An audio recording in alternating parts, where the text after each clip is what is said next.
This is ITV. Keep watching ITV, man. Keep watching ITV. No shaking. Certainly the best.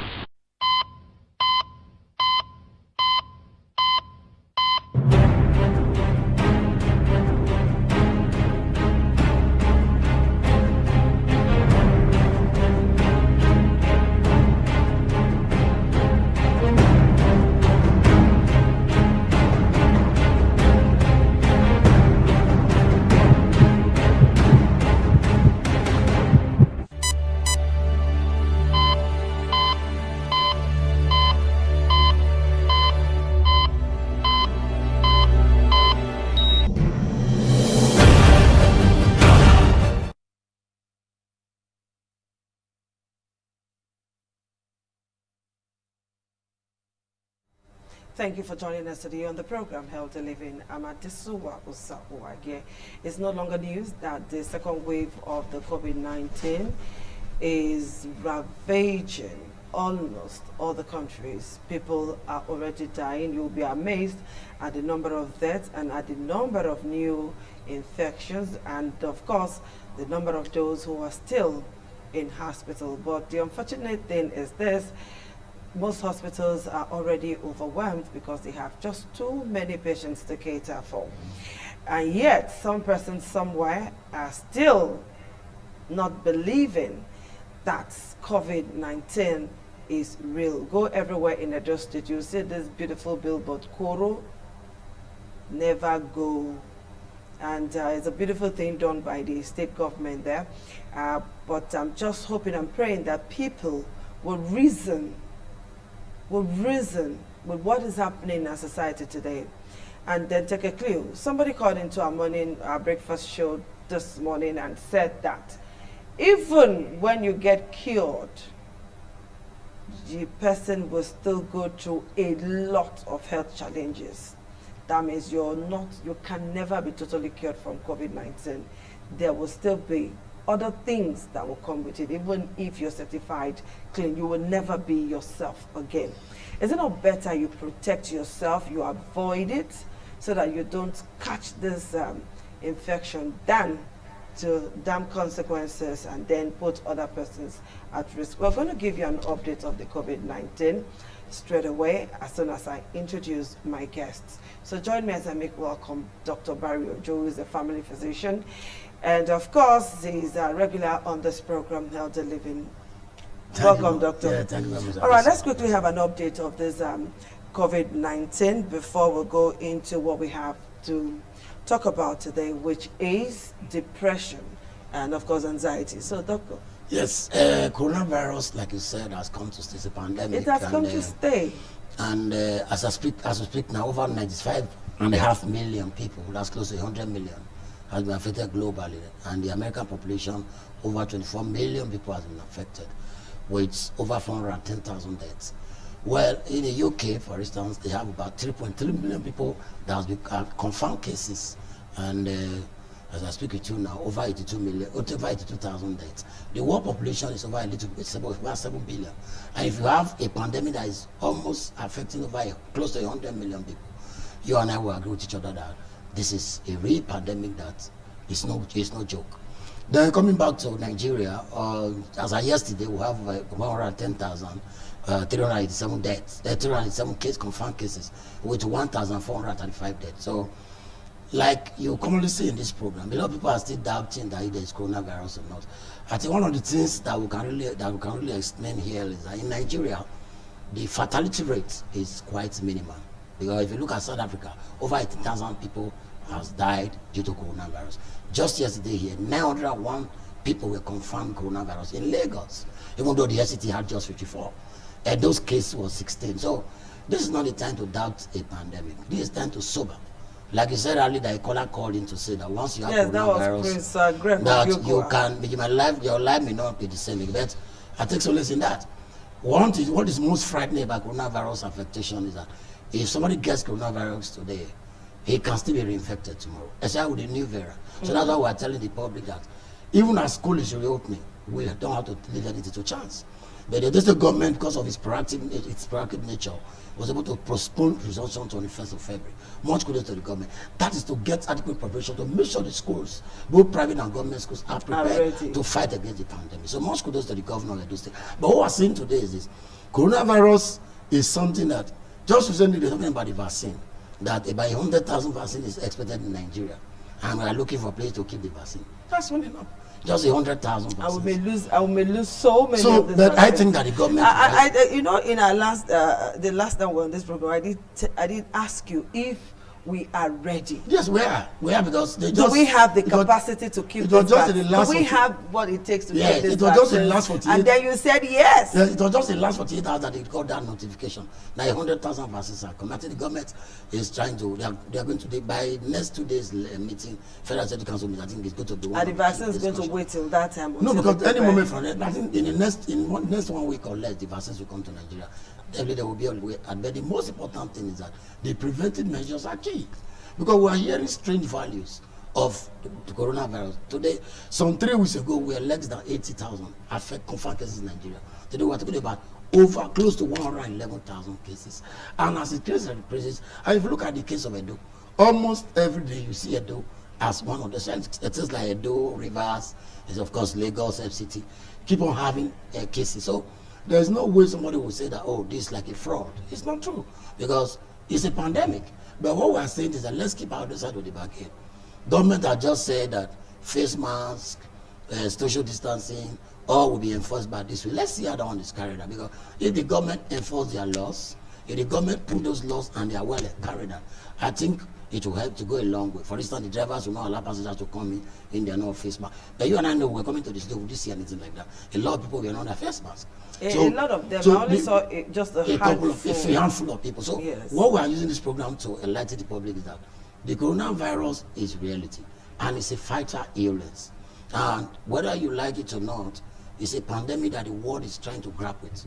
So that's why we are saying that even before the vaccines will come, we should do our own side of the bargain. By way of looking at all the things that we can do to prevent contracting coronavirus. By way of social distancing, that's why we keep on repeating the face mask, which is compulsory. And of course, you look at the issue of hand washing and the use of sanitizers. And like we talk about the elderly, that the government said, once your movement is not relevant, please, the elderly try and stay at home. And of course, the children. So we also go to our Peter school proprietors, the vice chancellors and the rectors across the state to please make sure the PTA protocols are being carried to play outside the NCD, so that at the end of the day, our students will not be affected. Just like the NYC count that is commencing tomorrow, every necessary things are put on deck to make sure this coronavirus of the thing is prevented. So much kudos to the federal government at that level. But what I'm trying to say is that the coronavirus is not a virus that will be sick so much. Don't forget there's still Lassa fever. Lassa fever is taking a lot of people. So very recently we recorded cases of cholera and all that. Cholera outbreaks in some states. So illness is such that when we see the one who can obviously prevent, let's do our own bit so that we know that the issue of community spread can be fought. But again, people keep on talking about, oh, we don't think it's a fraud, it's a scam. But that I've told you, the reason, the most important reason is that there have not been mass casualty like you see in countries like South Africa, see in countries like America. There is no saying the fact that the average preaching will tell you, oh, coronavirus is as deadly as anything. So we are using this medium to appeal to the public that coronavirus is free, keep your own side of the barricade, and in a low distance time the vaccines will come, I will pray that it will be available to the common man. Okay, coronavirus is real, it's still ravaging countries. Edo State, Nigeria is not left out of it. So let's do our bit. Observe the protocols. Just observe. They are so easy to do. What's difficult in washing your hands at all time? You know, using of face masks, hand sanitizers, keep social distance. That of the distancing thing is a huge problem. It's a problem. We're yet to get there. It's a problem because over the weekend, I buried my brother. You can see a lot of ceremonies that took place, crowd everywhere. In fact, some of us were struggling, please keep this. They said, no, they will tell you, doctor, forget. I said, look, these things are real. Even though we are in my local government headquarters, these things, you never can tell. So it is good for the government to look at the social ceremony, because churches are trying their best, of course the banks are doing well. So let other areas like these social activities, like the social gathering and all that, obituaries, birthdays, I think if there's strict sanctions, people yes, that's what we're also telling the government to be. Government should step up their high-handedness so that once these laws are enforced, I think the people are most likely to obey. But you don't wait for the government to pressure you in before a pandemic. You do the because the situation we are now is a frightening situation. Again, coronavirus is no death, it's not a death sentence. But prevention is better than cure. That's what we're saying, according to the public, that once you have any symptoms, that is maybe cough, catarrh, and maybe feeling unwell, please, the first protocol is the hospital. Okay, so let's go to what we have to talk about today. We're looking at depression. Causes, treatment, and then management. What is depression? How would you know that you are depressed? Is it something you can diagnose yourself? And I will also ask doctor if depression and anxiety goes hand in hand, if they are one and the same or they are two different things. So doctor, let's quickly go over what depression, clinical depression is all about. Yeah, just like the psychiatrists would define, depression is actually a state of moodiness, a situation where an individual finds itself having societal symptoms all put together. But like the ICD, the International Classification of Diseases, and the DSM, like the Diagnostic Statistical Manual, so to say, the DSM-5 and the ICD-10, they have their definitions for depression. It's actually an agglomeration of symptomatology in an individual. First of all, patient might be having low mood. Very importantly, that's one of them. Talking about the major sign. Okay. So patient can be having a weakness, with low energy. The patient suddenly start noticing that the things he used to enjoy before no longer find interesting, what we call anhedonia. So those are the three major symptoms that you can find in a patient that most likely to be depressed. Then you have several symptoms of depression that can be matching to other kind of illnesses. Okay. For example, patient will having loss of esteem, patient will having lack of interest, patient will having difficulty in initiating sleep, or that will come and differentiate between anxiety and depression. Patient will having apparently had lots of sexual interest. You know, we talk about erectile dysfunction, so patient has low libido, so will not be interested in those sexual activity. Then of course patient will not be having poor sleep and some kind of anxiety. So a lot of symptoms make up depression. Is it possible for one to self-diagnose that he or she is like depressed? Very, very many times, depression is a clinical diagnosis, like you said. But some patient relation, or patient's spouse, or individual's colleague might be noticing changes in an individual and say, this person is going depressed. And also forget that you're talking about there's mild depression, there's severe depression. Okay. So moderate depression here and there in between. But what is most frightening in depression is that when an individual starts having suicidal ideation, an individual starts looking, I cannot kill myself, I'm now worthless, I have the intention to go and kill myself. So it can be incidental thinking, it could also be well planned. For instance, if the individual leaves a suicide note. So of course, there are so many ways this individual might want to attempt suicide. Maybe take drugs. Recently, we saw some person taking snipers, maybe injection of kerosene and all that, by adult most likely. How do people get to that point of being depressed? We're going to look at the risk factors of depression. So we're just talking about defining depression by way of looking at the symptoms, because there are several minor symptoms, over 15 symptoms that is for depression. But the major symptoms are the one we mentioned. So once you have like 2 of those symptoms present in an individual, and maybe like 5 in the minor symptom, they say the patient is depressed. So but the severity will now be what kind of symptom is present in this patient. Okay. For instance, the patient that is now having suicidal ideation. So obviously patient is, and that's obviously psychiatric emergency. So once an individual is having those kind of impression, say I want to maybe attempted suicide or face suicide, obviously almost always because of his depression. So that creates room for an urgent attention. Of course, the patient will be admitted and be monitored over some weeks. So again, there's a duration, because when you start having all these symptoms, how long? Is it 3 months? Is it 6 months? So most times in psychiatry, most of the definition is key. For instance, if you start having all these symptoms persistently over a period of 3 to 6 months, of course, the patient is already depressed. And people on this symptom, because of course, a lot of depressed patients are always withdrawn. They are always withdrawn from other. It's a different thing from schizophrenia. Talking about the one you commonly know as madness. Schizophrenia is when somebody is having abnormal behavior. There are so many things with autism and all that. But depression, patient is always withdrawn. Patient is always looking weak. Patient is always having low mood. The mood is, of course, flat. So at the end of the day, I tell you now do a mental health examination for that patient. Talking about the kind of clinical evaluation of the patient now. You will now discover some of these things are present. Of course, in the history taking. Then what are the risk factors? One of the commonest reasons, but most of the time, depression can just, at times it might just be a systemic thing. But some risk factors include illnesses. The mother is diabetic, maybe poorly controlled, now have erectile dysfunction, can now start going depressed. Or called low, if someone that used to earn income and now find itself in hardship, might become depressed. So even that time of COVID-19, a lot of people were now secluded, sedentary life, now within the house, a lot. So strange illnesses. There are so many things that can cause depression. It can be organic and it can be inorganic. The time will not be allowed to go into order. But what is most important is that people who are not interacting with a lot of persons might just start finding themselves in that direction. Because that's why we're saying that it is always better for somebody to be happy. Because most of the time, in as much as your happiness has to be congruent with your state, but what is most important is that once you notice in your relation or even your child or an individual or a counterpart or a spouse that is having some of this sort of low mood, somebody was eating also and no longer like this again, no longer, some persons they like reading the Bible, before you know they start showing lack of interest on it. Some person like going to worship, going to the house of God, somebody like dancing. So you just find some of these routine activities, the individual start withdrawing from them. Of course, low energy, any small person is weak.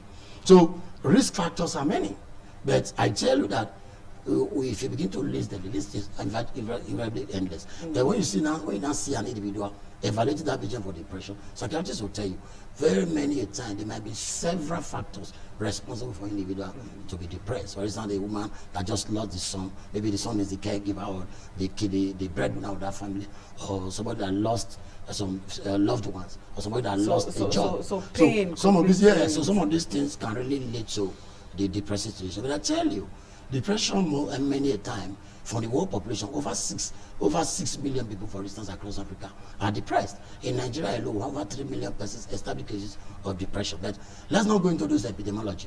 What is the gender affectation? Why is it common more in women than men? For instance, it's common now. You see depression more in women than men, because you and I know that women can hardly stand difficult times than men. So that was one of the major risk factors. Because men can go out, they are go persons. Women many a time they are always at the receiving end. So if a woman lost a spouse or lost the son, you and I agree with each other, they'll find it more difficult to cope than maybe the male folk. So there are so many things that are responsible for that. So risk factors, age, of course, aging process. So depression is very common in the elderly. Probably because maybe the expectations are not there. Children are not living up to expectations. Of course, they are living up to a sedentary life.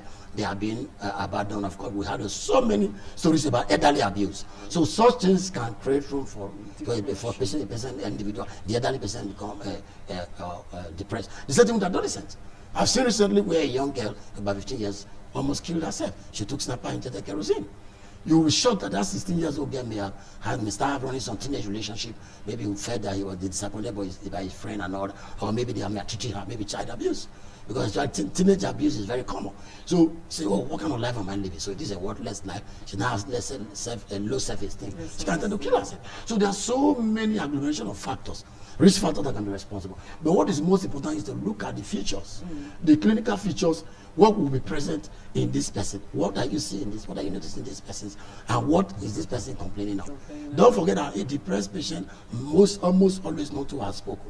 You have to pressure the patient, you have to pressure the individual to get some of this history for this person. Okay, from this person. And they hardly look at your face. So most of the eye to eye sight is not there. So they shy away from a lot of persons. So that's why it's always good for parents, for instance, to have a high index of suspicion for their children, or even for the grown-up children, to be able to suspect some things in the individual. Because before a child will go and prepare a suicide note, even things like substance abuse can be a risk factor to the depression. So there are so many things that are responsible for depression. But what is most important is that discover what could be a risk factor, so that, for instance, a patient that may have attempted suicide, because once somebody have attended to that, it's most likely to attend to the patient. So you must arrest the situation. So when we come to management of the patient, you now see that managing depression is a multidisciplinary approach. The family physician, the psychiatrist, the social worker, we'll get to all that. So of course,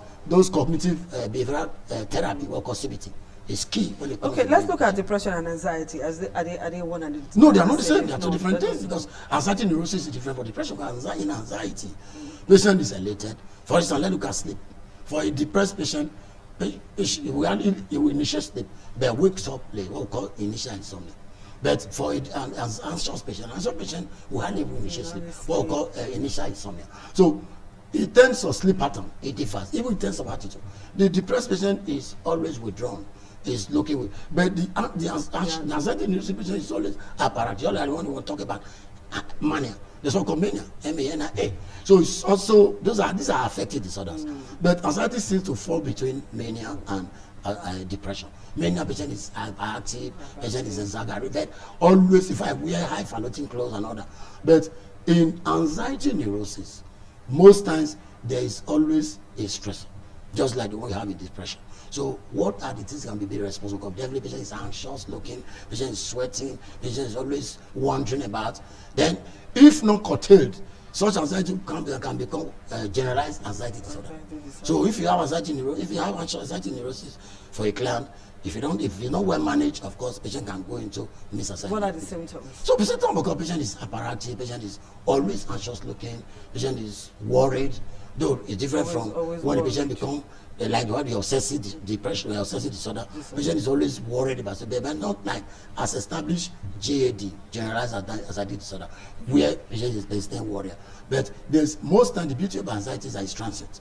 So you must find out what could be the, for instance, a patient that wrote the exam, or maybe is afraid that he might not pass the exam, maybe he was called in exam malpractice, can become very anxious on the outcome of what could be. So it's always an expectational thing.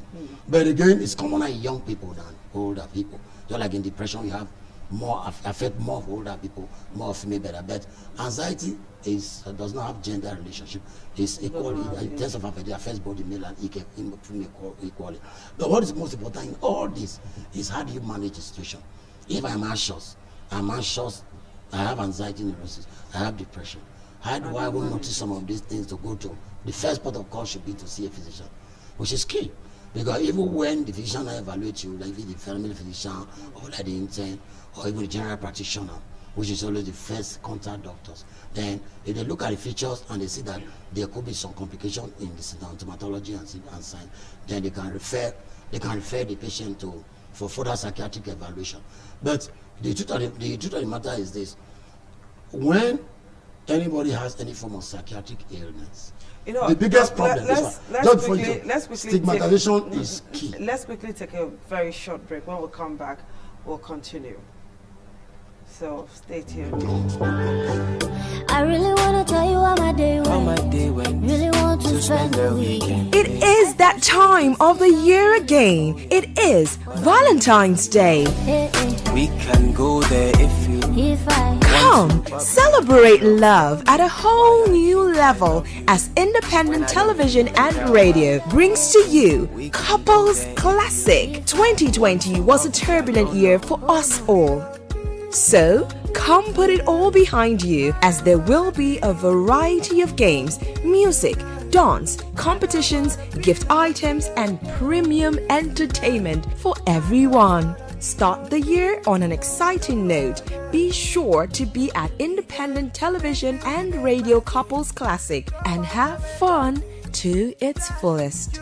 Date Sunday 14th February 2021. Venue Recrex Event City 15A Gobadia Street off Etete GRA Benin City. Red carpet starts at 5 p.m. while main event kicks off at 6 p.m. This event is partly sponsored by Pay Ride Only Taxi. Download the app from your Google or Apple store. The Prince Builders and Estate Developers Limited Head Office, Comfort Plaza, A4 HT off Adesuwa Road, GRA Benin City. Gate fee 10,000 naira per couple. Table for 4, 50,000 naira. Couples Classic. Fire up your love life. This event is supported by Gestoria Lounge and Bar, number 91 Wire Road, Benin City. Sumpec Oil opposite S&T Barracks, CEO Benin City, where 1 liter of fuel is 1 liter. Honorable Omo Sagie Fosa, popularly called Mighty Man, former Oedo local government chairmanship aspirant. Please note, all COVID-19 protocols must be strictly adhered to. Just want to see your face.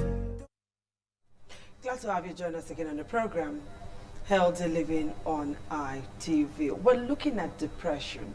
What are the signs and symptoms? Treatment and management. Is it even treatable? If yes, doctor is going to talk to us about that. And of course, anxiety. Because sometimes people find it difficult to differentiate between anxiety and depression. All right, Doc, we're talking about stigmatization. Yes, stigmatization. If you look at all the illness all put together, psychiatric illnesses go with a lot of stigmatization. And that's why you see when you go to drug ward in psychiatric hospital, you see that a lot of these well-to-do persons in society who children they have been affected or relations may have affected with that, try to do anything possible to make sure their wards get better. Yes. So stigmatization in the sense that a lot of people put all the psychiatric illnesses as schizophrenia, as madness, whereas in psychiatry there are several illnesses all put together, autophobia, or to post-traumatic stress disorders. Even phobia is a psychiatric problem. It is a psychiatric problem. Because at the end of the day, even somebody that is raped, or somebody that was involved in war, somebody that was involved in pig now, man has to having some psychiatric problem like post-traumatic stress disorders. So if it's within 1 month, it's psychiatric stress disorder, we'll go to all that. But what is most important is that whether there is stigmatization or not, once somebody notices that there's a problem like depression, you really present yourself to the hospital or present your words to the hospital. It's very key because you will not know the severity of the illness until the individual is evaluated or the plans of the But unfortunately, people don't do that. Once there is a problem, once there's a medical problem, we seem to like fate it for those who are very religious. For others, you just let it be. No, the hospital is usually the last place to go to, except of course in cases of emergency. Yeah, it is when the matter have gone out of hand that you see people running to the hospital. But in psychiatric illnesses, okay, I'm a family physician, but in psychiatric illnesses, psychiatrists will tell you, the commonest thing you hear about psychiatric illness is that, oh, now it's my stepmother, oh, it's my grandmother in the village, oh, it's my this. So spirituality village people is always key. Involved. It's key in psychiatry. So in family practice, we try as much as possible to disabuse the mind of patient and patient relation. And that is where you see this issue of cognitive behavioral therapy is very important. Then like you talk about faith of the individual. So most times people will just say, oh, my became kind of crazy, oh, he now watch people or now whatever. But even in churches, there's some churches are not happy matters. You see them trying to now continue to use prayers and all that to handle people like depressed or schizophrenic. That's not out of place. But what we're saying is that the hospital should be carried along. The hospital should be the first port of call. So stigmatization is an illness where you refuse to even get treatment, and you are thinking about what people are going to say. And it's the illness that will hide most commonly that hides out. So that's why we're appealing to the public that once you notice any symptom of anxiety or depression, present it at the hospital. Because it's a treatable illness. Of course, invariably a curable illness. Just that it's a long-time chronic illness that the patient will require It's not curable, but it's manageable. But it's controllable. Just like the diabetes and the hypertension and all that. So a patient can really get out of the depressive state and live his normal state. So when the patient doesn't have any form of pre-morbid history, patient has not had this kind of problem before, but there's always room for relapse. So if a patient has this and there's no continuous follow-up by the physicians or by the individual complying to continuous clinic attendance, what does the treatment entail? Not one, very importantly, adequate counseling and education of the individual person and his relations or immediate person around the person. Very important. That's why family therapy and family support is very important in managing any form of psychiatric illness, including depression. 2, drugs compliance is key. There are several drugs in psychiatry that you must use, and any form of drug, whether it's antidepressant, whether it's antipsychotic, those some of them are expensive. Is there any point in all of this where the patient becomes violent? That's what I'm telling you now. For instance, if a patient is schizophrenic, abnormal behavior. So in depression, patients almost always not aggressive. But in schizophrenia, it's the other side of it. There's abnormal behavior, there's aggressiveness, even in mania. when a patient is manic, for instance, the opposite of depression, patient is very aggressive. So what I'm trying to ask is, you did say that there are drugs to control all of this, Yes. and they must adhere strictly to the Yes. to the drug rules and all of that. Yeah. What about sometimes when this patient misses one or two, or just stop taking the Of drug? course, that's where the Can family anything- therapy is key. Okay. That's where the individuals around the persons around the individual, the patient, that's where they have a lot of role to play. Because the doctors, the social workers, and every other person that is involved might not most likely see the patients once in a while. But the family has a role to play in all that. Because don't forget, most psychiatric illnesses, most patients don't take their drug. You can give them that. If you don't monitor the scoring, they discard the drug. So drug management is very key. But the one that is also very important is the CBT, cognitive behavioral therapy. That is where the patient, the clinical psychologist, the family persons, the other form of hospital. That is where the they patient come as a presents to conference. the hospital. Yes, or allow so there are sections. himself to There are be sections by treated. sections. Patient will be brought to the hospital to go to the clinical psychologist or call the psychiatric team, where even the family physician, where patient is being asked about his present situation and encouraged. There's a way it is being done. So those are left for the clinical psychologist, and those other ancillary workers are responsible for that. But follow-up is key. Because if a patient does not follow up his depressive situation, definitely the patient is most likely to relapse and slump into a worse state, of depressive state, or anxiety state, or psychiatric state. But what is most important now is that treatment of psychiatric illness is in continuum. So you will not say, oh, I can cure this, I've called that. Patient has to do it, we must do it a long follow-up. But before you even go to treatment, why do you investigate this patient? Are you not going to do routine investigations for the patient? Patient is diabetic, maybe you're unknown to him, or he's diabetes is poorly controlled, and you are not doing the fasting blood sugar, you are not doing urine analysis. So baseline investigations are key. So you must run the common investigation for the patient. What are the other coexisting illnesses that may have even treated the patient into depression? If the patient is diabetic, for instance, and the patient is now having erectile dysfunction, that has led to the depression. And you're not looking at the follow-up on the diabetes. Patient is HIV positive. Patient is decided for women. If I say those women are in matrimony who now got this illness, got from God nowhere. So at the end of the day, you must find out the underlying illness of such individual. Because if you're not managing the underlying illness or coexisting illness of that depression, you suggest you're doing nothing. For instance, we don't mention about child abuse. If a child is being abused, maybe a child will come to the hospital, you see marks on the, or a woman comes to the hospital, you see a lot of injuries in her face, or called intimate partner violence. That's very common in most homes, in the African setting, where they will tell you it's a men's word, unlike in diaspora, where the man dare not abuse the wife. So in such a situation, the woman can turn depressive. What about women that have infertility? We're talking about illnesses. What about things that you want to achieve? The woman is married for 3 years, the woman is not pregnant, and 4 years, you will now hear that the husband is not having a child outside. So I lost a neighbor some 3 weeks ago, just after Christmas, that the wife now said the styler was mocking her, that you did there 5 years, you not born, my brother don't born. Became with them cause. I don't want to confirm the story. And she killed herself on the 27th of December in Ekema Road. And it was sad because the woman was going to depression. Nobody have noticed some symptoms of depression in that woman. Only to come home, took sniper, burned the husband's house. And this is a true story.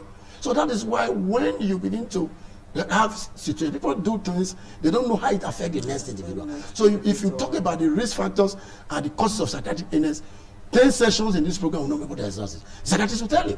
But what we're saying is that once you notice a problem, take it to the hospital. And that is why it is not good to behave abnormally to the next person. What about students in universities or in institutions? Because they can be molested, and that can lead to depression. I wrote an exam, I'm doing well, lecturer said, no, I must come and have you. So those are problems. That's why we're appealing to the public, that there are so many things that can predispose an individual to depression, whether knowingly or unknowingly. So when you are investigating the patient, you are going to be holistic. It can never finish, even in 3 sections. In terms of clinical evaluation, history taking, physical examination, even your investigations. We're talking about psychiatric illness like madness, talking about schizophrenia.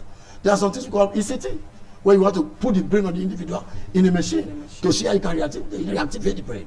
There are so many, even the EEG. So there are so many things you do for a psychiatric problem. But I tell you this one, the reason why the psychiatrists and the family physicians are the richest in Europe and America is this. Because a lot of people in those parts of the world have a lot of psychiatric illnesses.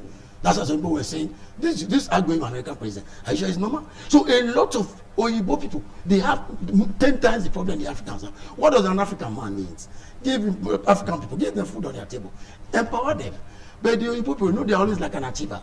And when they don't get to where they are, before you know it, they are crushed. And they're into a lot of cannabis, a lot of substance abuse. So when a patient presents to you as a depressed patient, treat the patient holistically.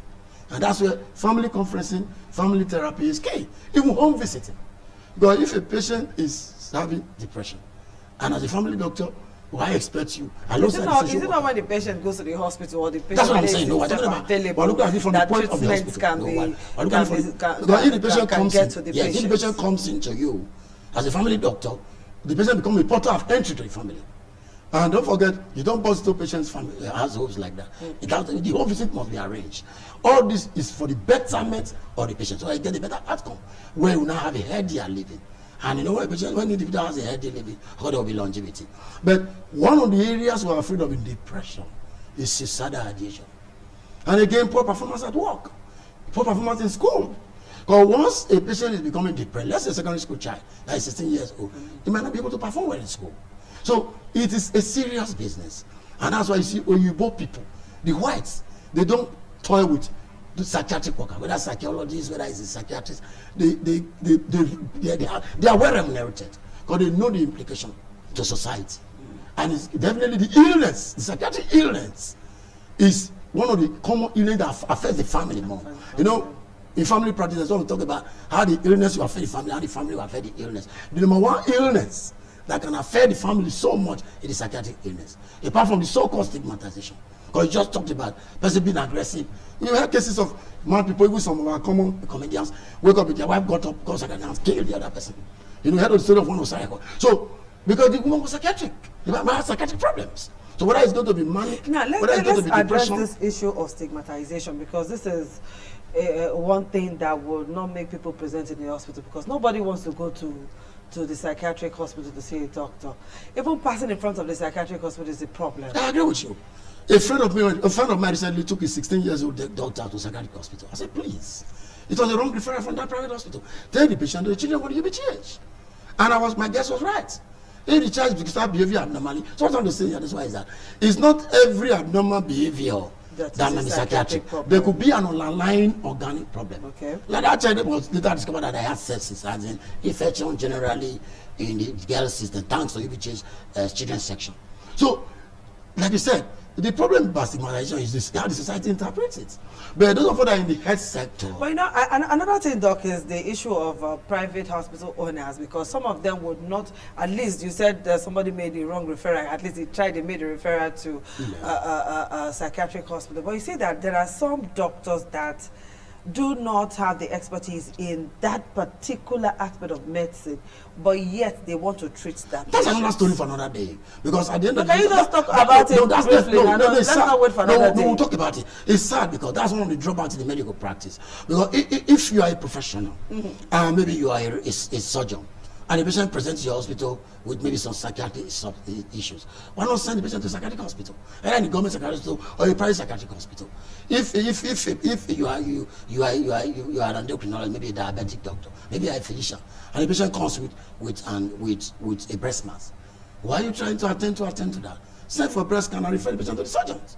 But that is where the family patients like all, especially generalists, that's what we're key, and that's what makes us richest in UK and the US. Alongside but you're in Nigeria, of course, but what I'm saying, so we try. I hope you're not planning to run away from Nigeria. We are suffering in that area. We don't have enough qualified doctors in Nigeria anymore because everybody's running abroad. Well, of course. We hope that Nigerian government will do something about doctors. So what we're saying is stop running away. Try out and refer the patient properly. If you are not too sure what the patient could be having, get a second opinion. That's the truth of the matter. Okay. So once you get a second opinion in your own private hospital, for instance, then you can get 2x better than one, of course. Then, of course, you get to appropriate diagnosis or a provisional diagnosis. The patient is referred. Then where you are into confusion, send the patient to the government hospital, UBTH, of course, or even central hospital. But where we now have variety of doctors, they will try them to the appropriate areas. That's what I see in it. Because at the end of the day, I have seen so many mumbo jumbo, many medical atrocities have been because committed. of the bottleneck experience in of course, hospitals. A lot of patients don't want to go there. I agree with you. And don't forget, this thing is commercial practice. So a lot of practitioners want to immobilize. Oh, let me do this, let me buy time. But that's a human being. Okay, let's go back to treatment and management of depression. Yes, first of all, to manage a depressive patient, you need an adequate history. And the history taking is not just the history taking and the physical examination. You need to find out the pre-morbid history of that patient. Okay. What is pre-morbid history? What was the state of this individual before he now had this depression? Was he a happy person? Was he having a healthy living? What was his situation? How about forensic history? Have he been involved in crime? Have he been involved with the police? Of course, things like drug. Was he a drug addict? So there are so many things you're going to remember. Then when it comes to examination of the patient, it's not just the general physical examination, mental state examination. Then even the elderly, we're talking about minimum mental state, the MSE, minimum mental state exam. But generally, the mental examination is key. You want to look at the appearance of the patient, you want to look at the affect, you want to look at the speech of the patient, down to the inside of the patient, from appearance to the inside. What is inside? I know I'm not fine. Yes, I'm aware that I'm depressed. So, doctor, I need treatment. Then, of course, judgment. The judgment. How does the patient judge his individual state? So, as a good clinician, you evaluate all this. Once you are home and dry with that, in depression, even in family practice, once a patient has any form of like severe depression, you send the patient to the psychiatrist. Then, when the patient has things like suicidal ideation, it's a psychiatric emergency. That individual must be admitted for proper follow-up. And in the treatment of psychiatrists, the depression, it takes a whole long time. It can be a whole lifetime because you are afraid that the patient might relapse. So because of the fear of relapse, you have to follow up that individual. It has to be even in wellness clinic. Even when the individual does not have a problem, patient is sure once you have your 2 months clinic or 3 months clinic or 6 months clinic. What about the issue of postpartum depression? Postpartum depression is a very common thing in this our environment. And one of the commonest cause of postpartum depression, or what we call postpartum blues, is poverty. Then loss of self-esteem, because somebody has just given birth. Say your guy don't come out. The woman we want to, maybe he has given birth to 3 female children. He now get born, he has taken off. The woman definitely will be psychologically down. What is this? You are the one that have brought the S chromosome. Instead of Y. Now give birth to the 4th female child. You are creating a scenario. There are so many reasons that can lead to postpartum blues or postpartum depression. There are several of them. It's another story for another day. Because that's another depressive illness. It's quite a different thing. Is it manageable? Is this yes, of course, but it obviously it's a psychiatric emergency. So that the woman just gave birth, normal delivery, doesn't mean that the woman will go home. Because you can go home and drink sniper. Even before the naming ceremony of the baby. So obviously the patient will be admitted. So that's why you bring in all the medication, bring in all the family support, bring in your CBT, cognitive behavioral therapy. Very key. Of course, you bring in the family. You must find out why is this woman like this. Of course, the stress on the labor. Let me give you an example. A woman that just gave birth to a child and now not able to walk. What causes cerebral palsy? What causes obstructive palsy? Obstructive palsy. Patient legs are paralyzed. She will not be happy. Or had a tear, a very difficult tear that was not well repaired by the attending clinician. It becomes a problem. So, or it gave birth to a baby that has abnormality. So the stories are endless. So that's why once you find that an emergency, patient has to be managed, especially for the welfare of the baby. But in that case, that baby must be taken care of by somebody else. Even when during the breastfeeding, you can bring the baby to the mother. Of course, complementary feeding will be introduced at that junction. It's a psychiatric problem. She has to go to a psychiatrist. Not necessarily. Can be managed by anybody. Okay. But in teaching hospital, for instance, a consult must be written to the psychiatric team. Okay. So the psychiatric team will come and evaluate. If she can be in the line ward. Now, what are the symptoms of this postpartum? For instance, a woman that just stable. A woman that was stable, a woman that was even laughing in labor ward, all of a sudden gave birth, started behaving abnormally. Okay. So some person, my grandmother was telling me when I was small, she would say, maybe my blood enter her brain, by way of her knowledge. We hear that. So, but the truth of the matter is that something has gone wrong. I just give you some instances. Then at times you cannot be able to place a finger or what will be responsible. All you are seeing this man is not behaving abnormally, talking abnormally. When it gets to take, at times people try to strangle the baby. Perhaps we've seen a lot like that. So what you now do in that case, because it's an emergency, of course, she's going to stay on admission. She's going to be evaluated by all the teams. The nursing care, the social worker, of course, the psychiatric team, the psychologist, of course, possibly the family physician or the family doctor can be involved. So that's why in this kind of situation, of course, the gynecologists are there, the obstetricians are taking care of her in case they are not related obstetric complications. That's why it's key that once you have a postpartum blues, If I even in the postgraduate training, if you report this as a case, it's quite very interesting because the examiners want to look at what could have triggered such blues. Especially for a woman that may have a male and a female child, and the husband are very supportive. Maybe the woman does not have a family dysfunction. So what could have been responsible? Is it that as soon as the woman got the pregnancy, from the time of pregnancy she gave birth, she never saw the man, or maybe the man has not been carrying out this matrimonial obligation, or the man has not been supported financially? You must find out all that. Is it that the in-laws are on her neck, that she took the bomb picking, doesn't carry belly again? There must be so many things that must be responsible. But many a time at this one, most of the time, there's a risk factor. Most times will be deciphered. Especially when he has a good history. If you take a good clinical evaluation, you'll find out why it should be so. All right, doctor, as we wrap up now on the topic depression, causes, treatment and management, I'd like you to say one thing, particularly to those who already know that this is what they are suffering from, or to families who have such a person but would not want to seek medical help as a result of stigmatization or whatever. Yes, the most important thing is this. Once an individual notices that he's depressed and maybe you're scared of stigmatization, you can get a family doctor. Okay. It might be a surgeon, it might be any doctor, it might be an anesthesiologist. I'm an anesthesiologist.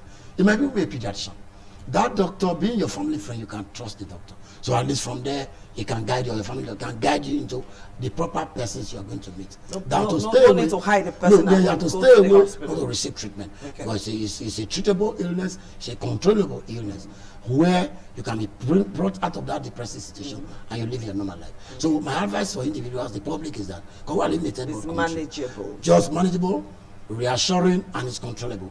Talk to a nurse. Get to talk to any of the health workers that you know you trust. So the health worker can now lead you to an individual doctor. It doesn't be a psychiatric hospital or a teaching hospital. But it can be a private hospital where you can be given appropriate drug. Such doctors, like the way we do, who can get the other teams, like the psychologists, can come and give you the sessions in a private hospital. So you have your way. So I am not too troubled about stigmatization. Okay. What I'm worried about is longevity and healthy living. So you see some persons in the HIV clinic, maybe one time we discuss HIV. You send your driver to go and collect drugs. That's not the issue. What is most important is take your drugs and live a better lifestyle, so that you take through you curb the illness and not to spread the virus. It's as simple as that. The same thing with depression. My own is not the depression. My own is get to the next. It can be a nurse, it can be a community health worker that you trust, that you know that's not going to lay the car out of the bag. Yeah. So that all right, Doc, thank you very much for finding time to be with us on the program. Unfortunately, we couldn't open our lines for you to call in, but you can do a follow-up on this topic by calling this number 080-266-87187, 080-266-87187. So call that number. We'll be able to do a follow-up on this topic. Thank you very much for being part of us today on the program Healthy Living. We'll see you again on Monday. But before Monday, we'll see you on radio on Thursday. Bye-bye.